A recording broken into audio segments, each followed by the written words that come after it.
Welcome to Kenton's videos. Enjoy the video. In this video, I will explain how to make red cabbage sauerkraut. First, select a fresh, firm red cabbage, removing any damaged outer leaves. Quarter the cabbage and carefully remove the core. Then, using a mandoline or sharp knife, shred the cabbage thinly, aiming for about 1/8 inch thick pieces. This consistent size helps with even fermentation.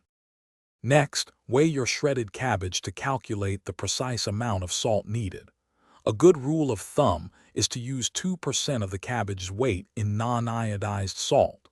Sprinkle the salt over the cabbage, then begin to massage it vigorously with your hands.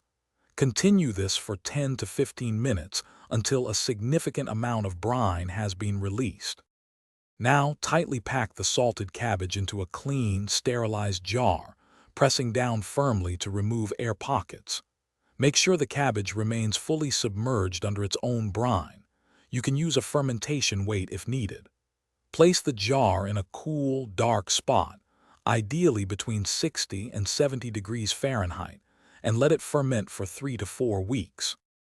Once your red cabbage sauerkraut has fermented to your liking, transfer the jar to cold storage, like your refrigerator.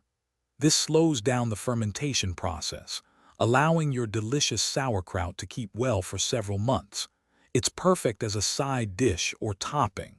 Remember to check the description for a link to the Owala water bottle and other great deals.